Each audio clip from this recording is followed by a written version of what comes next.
Hey Frank, we're here with Frank Mugica today. How you going? Hey, good Terry, how's yourself? Not too bad. Long time no see. That's it, mate, eh? That's it. Hey mate, yeah, so you've purchased a farm, what, in 2013 here in the Burdekin Delta? Yeah, in the Delta, that's right, Yeah, yep. so previously you lived up in Dalberg, Yeah, 100 kilometres from here? 114 actually, from Colomia Mill. Yeah, right, yeah, so, okay. So have you been able to use the practices that you were up in Dalberg now here in the Burdekin Delta? Obviously you've got some differences. There is a few differences, but I am trying to incorporate some, like up in Dalberg we did green cane trash blanketing, and slowly trying to introduce it here, but it's trying to find the right methods in farming the trash blanket here. Yeah. It's hard to explain until you've actually farmed in two different areas and done it. So water infiltration is probably a big thing. Like I don't know how.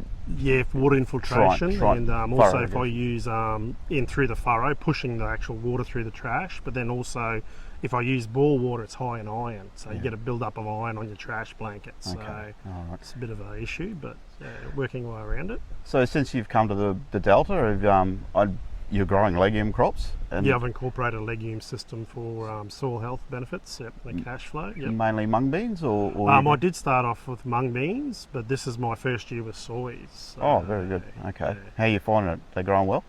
They are, yeah. Well, for a first-time grower, I'm very happy. I can't. Great. Like, I'm not going to compare, other crops around me, but I'm very happy with what I'm getting, my results on my farm so far. So, do you harvest them and send them to market, or are you going to use them as a mulch crop? I'm going to actually harvest them and send them to the market. So you don't own your own header or machinery. Are you going to have any issues trying to hire a machine at the right time? I'm pretty lucky. I've got a good neighbour in Paul Villas that plants and harvests. Excellent. That's great. Yeah, which is I find a great benefit, for venturing into this sort of thing.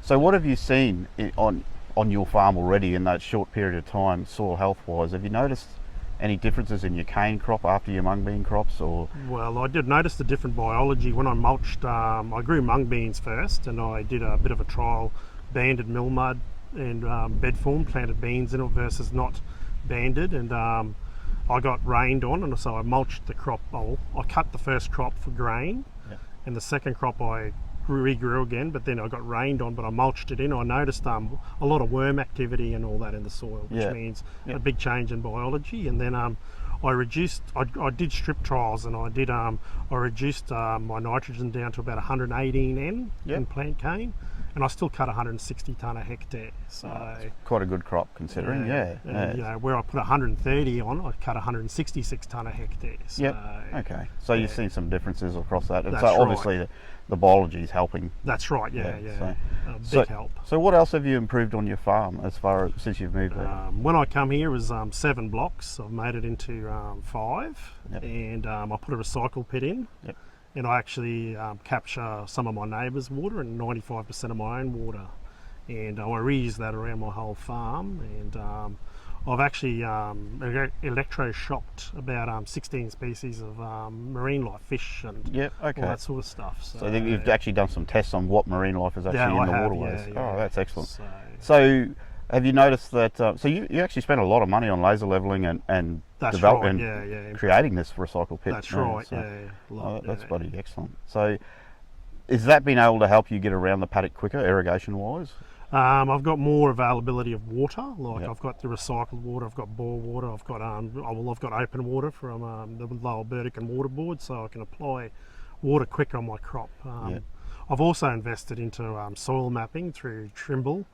And that's answered a lot of my questions too, on farming systems and addressing sedicity. That's right. Okay. So, that's really good. So all in all, it's positive. The legume crops are helping. The legume rotation. Crops, the rotation of a legume is really good.